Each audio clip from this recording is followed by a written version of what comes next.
함께 볼 하나님의 말씀은 마태복음 20장 1절부터 16절 말씀입니다.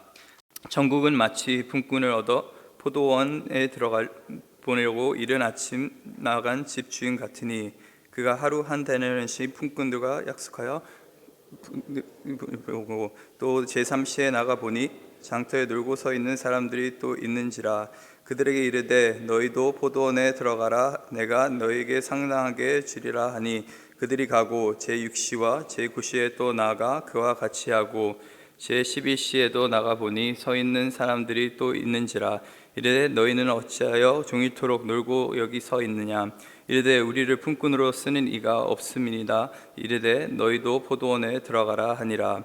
저물매 포도원 주인이 청지기에게 이르되 품꾼들을 불러 나중 온 자로부터 시작하여 먼저 온 자까지 삭슬 주라 하니 제11시에 온 자들이 와서 한 데나리온씩을 받거늘 먼저 온 자들이 와서 더 받은 줄 알았더니 그들도 한 데나리온씩을 받은지라. 받은 후 집주인을 원망하여 이르되 나중 온 이 사람들은 1시간밖에 일하지 아니하였거늘 너희들 종일 수고하여 더위를 견딘 우리와 같게 하였나이다. 주인이 그 중에 한 사람에게 대답하여 이르되 친구여 내가 내게 잘못한 것이 없노라. 내가 나와 한 데나리온을 약속하지 아니하였느냐. 내 것이나 가지고 가라. 나중 온 이 사람들에게 너와 같이 주는 것이 내 뜻이니라. 내 것을 가지고 내 뜻대로 할 것이 아니냐. 내가 선함으로 내가 약하게 보이느냐. 이와 같이 나중 된 자로서 먼저 되고 먼저 된 자로서 나중 되리라. 아멘. 오늘 본문에 등장하는 이 예수님의 비유는 예수님께서 이 예루살렘을 향해 가시는 그 과정 가운데서 이제 십자가에 곧 달려 죽으실 것인데 그 과정 속에서 제자들에게 천국의 비밀을 알려주시려고 하셨던 그러한 비유입니다. 그래서 오늘 본문 1절을 보니까 한 포도원 주인이 있고 그 주인이 이 장터에 나가서 하루 동안 일할 수 있는 그런 사람들을 이제 찾으러 다닙니다.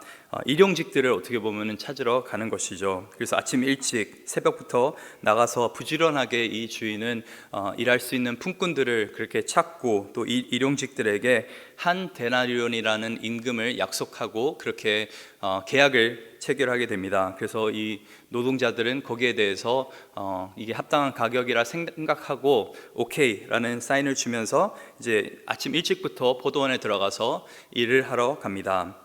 그런데 이상한 것이 본문 3절에 보니까 제3시, 저희 시간으로 오전 9시인 것이죠. 3시간 후에 뭐 일손이 모자라서 그런지 모르겠는데 이제 9시에도 한 번 더 주인이 나가서 이 장터에 빈둥거리고 있는 그런 사람들을 보고 이렇게 그들을 고용하게 됩니다. 이번에는 어떠한 임금을 약속하지 않고 그냥 그들에게 상당한 품삯을 주겠다라는 정도만 이야기를 하고 포도원에 이렇게 들어오게 됩니다. 그리고 정오에도 그렇고 오후에 3시에도 그렇고 주인은 계속적으로 장터에 나가서 사람들을 고용합니다. 그리고 마지막으로 오후 5시에 이제 해가 곧 떨어질 시간인데 이 이스라엘 사람들은 보통 저녁 6시 해가 떨어질 때 정도까지 일했는데 정말 1시간 정도밖에 일할 수 없는데도 불구하고 주인은 또다시 장터에 나갑니다. 그리고 여전히 그 자리에는 일하지 못하고 이 빈둥거리고 있던 그런 사람들이 있습니다. 그래서 주인이 그들에게 질문을 하죠. 너희는 왜 종일토록 이렇게 놀고 있느냐? 라는 질문을 하는데 오늘 본문 7절 보니까 이렇게 성경이 기록합니다. 이르되 우리를 품꾼으로 쓰는 이가 없음이니이다. 그래서 저희가 중요하게 살펴봐야 되는 것은 이 오후 5시에 일을 구하지 못해서 빈둥거리고 있는 이 자들은 단순하게 게을러서 일을 안 하고 있는 것이 아니라 어떻게 보면은 일할 기회를 잡지 못해서 다른 사람들에 비해서 뭐 기술이 떨어졌다거나 아니면 연약하다거나 그래서 어떻게 보면은 이제 선택을 받지 못해서 오후 5시까지 이렇게 기다리고 있는 것을 저희가 보게 됩니다. 그렇다면 왜 도대체 오후 5시까지 이들은 기다리고 있었을까라는 질문을 해볼 수가 있는데 그 이유는 이 사람들은 하루 벌어서 하루 먹고 사는 그런 사람들이었습니다. 말 그대로 일용직들이었습니다. 그리고 그 당시에는 뭐 저희 지금처럼 뭐 돈이나 화폐나 아니면은 또 여러 가지 뭐 은행이나 뭐 저축 이런 개념이 없기 때문에 그날 일을 하지 못했다고 한다면은 자신뿐만 아니라 가족까지 어떻게 보면은 굶어야 되는 그런 상황에 처하게 되는 것입니다. 그래서 어떻게라도 일감을 찾기 위해서 일거리를 구하기 위해서 오후 5시까지 정말 간절한 마음으로 그렇게 기다리고 있던 것이었죠. 그리고 이들의 간절함을 보고 이 주인은 어떻게 보면은 참 일할 수 있는 기회를 은혜롭게 이렇게 베푼 것입니다. 그래서 저녁 5시에 이들은 포도원에 들어가서 1시간 정도 정말 열심히 일을 했을 것입니다. 그리고 이렇게 날이 저물고 이제 이야기의 두 번째 막이 열리게 되는데, 어떤 장면이 등장하게 되냐면 주인이 이제 일한 모든 사람들을 불러놓고 그들에게 하나씩 이렇게 한 명씩 일당을 주는 그런 모습들이 보게 됩니다. 그래서 처음으로 오후 5시에 가장 마지막에 왔던 그 사람들을 불러서 이 품삯을 주는데, 그 주어진 품삯을 보니까 한 데나리온이 지급이 된 것입니다. 이 한 데나리온이라는 것은 통상적으로 예수님 시대에 하루 종일 일해서 일꾼이 받을 수 있는 그 정도의 돈이었습니다. 저희로 따지면 한 150불 정도 될 것 같습니다. 그래서 하루치 일당을 1시간 일한 사람들에게 이렇게 준 것입니다. 그 모습을 보니까 다른 일꾼들이 완전 오늘 땡 잡았다라고 생각을 하는 것이죠. 정말 이 주인은 착한 주인이구나, 자비로운 주인이라고 생각했을 것입니다. 1시간 일해서 하루치 일당을 받을 수 있다고 한다면은 나는 하루 종일 일했는데 나는 얼마나 뭐 일주일치 일당을 받으려나 하고 생각을 했겠죠. 오늘 집에는 어떤 선물을 들고 갈까, 내가 오늘 가서 외식할까, 뭐 이런 생각들을 아마 하고 있었을 것입니다. 그 마음 가운데는 엄청난 기대함이 있었던 것이었죠. 그런데 특이한 것은 주인은 오후 3시에 온 사람들에게도, 또 오후 12시에 온 사람들에게도, 또 오전 9시에 온 사람들에게도, 심지어는 새벽같이 나와서 하루 종일 일한 사람들에게까지도 한 데나리온이라는 그런 금액을 일당으로 지급을 합니다. 일꾼들은 참 기대를 했는데 그 기대함이 이제는 실망감으로 바뀌게 되고 마음속에 섭섭함이 생기게 되는 것이죠. 그리고는 그 섭섭함이 이제는 원망함으로 변하는 것을 볼 수가 있습니다. 오늘 본문 12절입니다. 이렇게 그 사람들이 이야기를 합니다. 새벽에 나온 사람들이, 나중에 온 사람들이 1시간밖에 일하지 아니하였거늘 그들을 종일 수고하며 더위를 견딘 우리와 같이 하였나이다. 이제 이 일찍 온 사람들이 불만을 터뜨리는 것이죠. 우리는 땡볕에서 정말 거의 12시간을 죽어라 일했는데 저들은 정말 선선한 오후에 와가지고 1시간밖에 일하지 않았는데 왜 우리에게 동일한 금액을 주십니까? 섭섭하다는 것입니다. 마음이 상한 것입니다. 정말 일한 대로 지급을 받아야 되는데 1시간 일한 사람과 하루 종일 일한 사람이 동일한 취급을 받으니까 기분이 나쁘다라는 것입니다. 오늘 본문의 문제점은 바로 이것입니다. 이 주인이 너무나 불공정해 보이고 이 대우가 타당하지 않아 보이는데 이 주인이 누구를 나타내고 있는 것입니까? 오늘 본문 1절에 보니까 이것은 천국에 관한 비유인 것입니다. 그렇다면 이 주인이 누구겠습니까? 바로 하나님입니다. 그리고 이 주인의 포도원은 바로 하나님의 나라인 것이죠. 그러면 저희가 질문을 던져볼 수 있는 것이, 과연 하나님도 정말 불공정하신 분이시고 타당하지 않으신 그런 분이신가? 라는 질문을 던져볼 수가 있습니다. 사실 신앙생활을 하다 보면은 이런 질문을 할 때가 있습니다. 물론 내 인생 가운데 모든 일들이 잘 풀리고 그럴 때는 하나님께서 너무나 공정하신 분이시고 공평하신 분이라는 생각이 들죠. 그런데 나는 정말 열심히 새벽 기도를 나오고 있고 또 매일같이 참 하나님 앞에 나의 말씀 묵상의 시간을 드리고 있고 또 교회 봉사도 많이 하고 있고 헌금도 내가 신실하게 하고 있고 여러 가지 것들을 다 잘하고 있는데, 이상하게 나는 또 오랫동안 신앙생활을 했는데 이제 갓 신앙생활 한 사람에게 하나님께서 더 큰 은혜를 부으시는 것 같이 느낄 때도 있고, 하나님께서 나를 챙겨주지 않으시는 것 같을 때도 있고, 나는 정말 하나님을 열심히 섬겼는데 내 자녀들에게 동일한 축복을 주지 않으신 것 같기도 하고, 그럴 때 속상할 때가 분명히 있습니다. 우리도 이 새벽에 일찍 나와서 일하는 사람들 같이 정말 열심히 했는데 그에 마땅한 대가를 받지 못한다고 생각할 때가 있습니다. 그럴 때면은 정말 하나님께서는 공평하시고 공정하시고 정말 타당하신 분이신가? 라는 질문을 던져볼 때가 있습니다. 저도 이제 젊었을 때 생각했던 것이, 다음 열심히 나는 믿음 안에서 신앙생활을 하면은 자연스럽게 좋은 만남을 가질 수 있겠다라는 생각을 했습니다. 믿음의 배우자를 찾을 수 있겠다. 그런데 이제 몇 년이 지나고 나서도 이상하게도 제 주위에는 그렇게 정말 이제 관심을 갖는 그런 사람들이 없었던 것 같습니다. 그래서 그게 되게 의아했었는데, 또 감사하게도 하나님의 때에 또 제가 아마 이제 31살에 결혼했는데, 좀 뒤늦게 결혼을 했는데, 그때 믿음의 배우자를 만나서 이렇게 결혼까지 하게 됐는데, 그 전에는 항상 생각했던 것이, 왜 나는 열심히 하나님을 섬긴다고 하는데 하나님께서는 다른 내가 봤을 땐 적당하게 교회 다니는 사람들은 정말 좋은 배우자들을 많이 만나고 있는 것 같은데 나에게는 동일하게 역사하지 않으시는가, 내 삶 가운데는 왜 나를 이렇게 나 기억하여 주시지 않으시는가라는 생각할 때가 있습니다. 그런데 오늘 본문에 나오는 이 주인의 대답을 보면은 하나님께서는 지극히 타당하신 분이시고 공정하신 분이라는 것을 우리가 알 수가 있습니다. 오늘 본문 13절입니다. 친구여, 내가 내게 잘못한 것이 없노라. 내가 나와 한 데나리온의 약속을 하지 아니하였느냐. 왜 이 주인의 이 한 데나리온을 지급하는 그 행동이 왜 타당합니까? 왜 그것이 공정한 행동입니까? 그것이 바로 주인이 새벽에 일한 사람들에게 약속한 금액이기 때문에 그렇습니다. 만약에 주인이 새벽에 이런 약속을 하지 않았다면은 이것은 부당한 일이 되는 것이죠. 근데 주인은 정확하게 아침에 이 사람들을 포도원에 데리고 올 때 내가 너에게 한 데나리온을 주겠다라고 약속했습니다.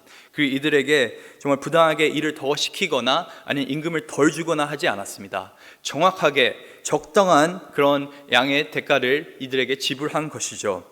충분한 대가를 주인은 어떻게 보면 이 일한 사람들에게 한 데나리온이라는 그 금액을 제시한 것입니다. 그렇기 때문에 이들이 받은 그 임금은 어떻게 보면 타당한 것이죠.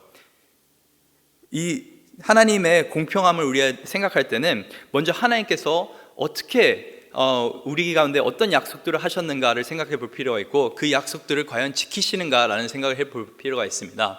내 삶과 다른 사람의 삶을 비교하는 것이 아니라 하나님께서는 말씀 가운데 많은 것들을 우리 가운데 약속하셨는데 그 약속들을 내 삶 가운데 이루고 계시는 것인가?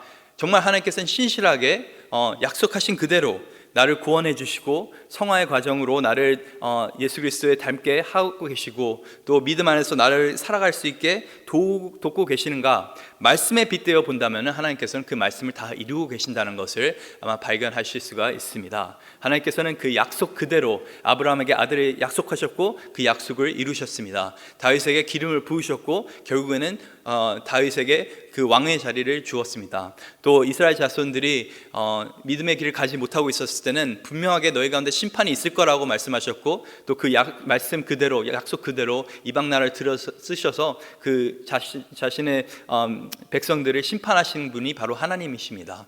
또 하나님께서는 메시아를 약속하셨고 그 메시아가 또 예수 그리스도를 통해 이렇게 오시게 된 것이죠. 수많은 약속들이 성경 가운데 있는데 그 모든 약속들이 하나님께서는 이루시는 것을 우리가 볼 수가 있습니다. 그렇기 때문에 하나님은 공정하신 분이십니다.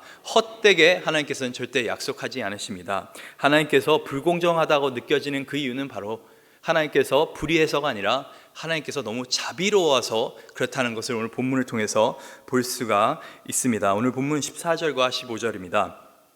내 것을 가지고 가라. 나중에 온 이 사람에게 너와 같이 주는 것이 내 뜻이니라. 내 것을 가지고 내 뜻대로 할 것이 아니냐.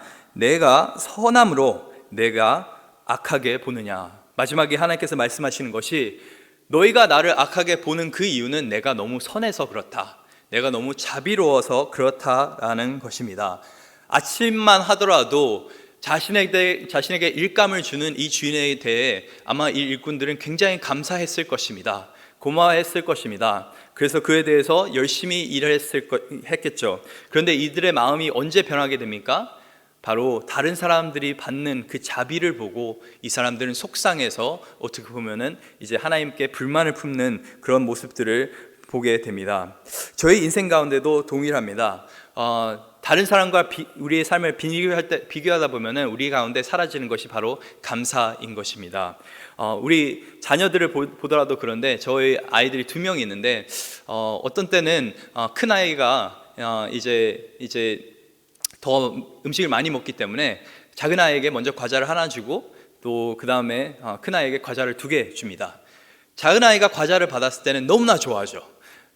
없던 과자가 생겼으니까 이걸 먹을 수 있다는 거에 너무나 기뻐합니다. 근데 큰 아이에게 과자 2개를 주는 그 모습을 보고 갑자기 아이가 불만을 품기 시작합니다. 소리를 지르기 시작합니다. 왜 나는 과자가 하나냐고 불만을 하는 것이죠. 우리의 인생이 이와 굉장히 비슷합니다. 내 손에 쥐어진, 내가 얻지 않았던, 나에게 값없이 주어진 이 과자가 내 손에 주어져 있는데도 불구하고 다른 사람들의 그 떡이 더 커 보이기 때문에, 다른 사람들의 인생이 더 좋아 보이기 때문에 우리는 그것을 배아파하면서 우리의 감사가 불평으로, 불만으로 변하는 것을 볼 수가 있습니다. 정말 내 아이가 어떤 대학에라도 들어갔으면 좋겠다라면서 열심히 했고 또 괜찮은 대학에 들어갔음에도 불구하고 다른 사람이 어떤 대학에 들어갔다는 그 얘기 들으면서 갑자기 하나님 왜 나는 이렇게 내 기도를 들어주지 않으셨나 라는 생각이 변할 때가 있습니다. 우리는 어떤 때 보면은 목장에서 은혜를 나눌 때 참 나는 이게 하나님의 큰 은혜라고 나눴는데 또 다른 사람 인생 가운데 더 큰 은혜가 있을 때 보면은 그것을 같이 기뻐하지 못하고 나는 왜 저런 일이 생기지 않나 라고 그렇게 의심을 하게 되고 불만을 쌓을 때가 있습니다. 좀 하나님 은혜로 정말 좋은 집을 내가 구했는데 갑자기 다른 사람의 집에 방문했는데 그 사람의 집이 더 커 보인다면은 내 삶 가운데 어떤 감사함이 사라지게 되는 것이죠.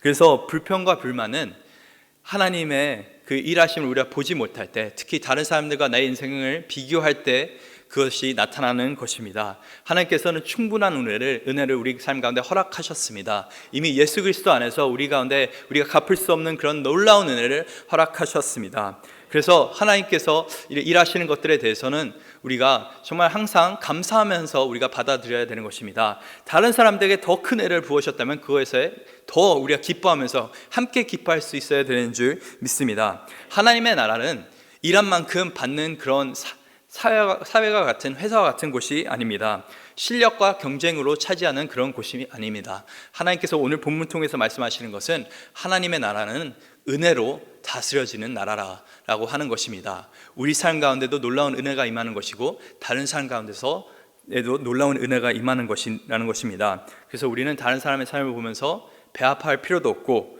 또 우리는 그것을 보면서 부러워할 필요도 없고 우리는 감사하면서 기뻐하면서 또 다른 사람들과 함께 기뻐할 수 있는 그런 은혜가 있어야 되는 줄 믿습니다. 그래서 하나님은 공정하신 분이십니다. 그리고 너무나 자비로우신 분이십니다. 오늘 하루도 하나님께서 나에게 일감을 주셨는데 이 하나님의 나라를 확장할 수 있는 그런 놀라운 지상명령을 우리 가운데 허락하셨는데 우리가 어떤 사람들은 일찍부터 부름을 받았고 어떤 사람들은 조금 늦게 부름을 받았지만은 우리가 분명히 해야 되는 것은 우리는 부름을 받을 자격이 없는 사람들입니다. 근데 하나님께서는 우리를 택하여 주셨고 또 우리에게 하나님 나라를 일할 수 있는 기회를 허락하셨고 또 특히 우리 워싱턴 성악교회를 통해서는 정말 열방을 향해서 지금 복음이 전파되고 있는데 그런 놀라운 사명을 우리 가운데 감당케 허락하셨는데 우리는 그것을 감사하면서 기뻐하면서 감당해야 되는 줄 믿습니다. 그럼 오늘 하루도 감사와 기쁨이 넘치는 저 여러분 될 수 있기를 간절히 소망합니다.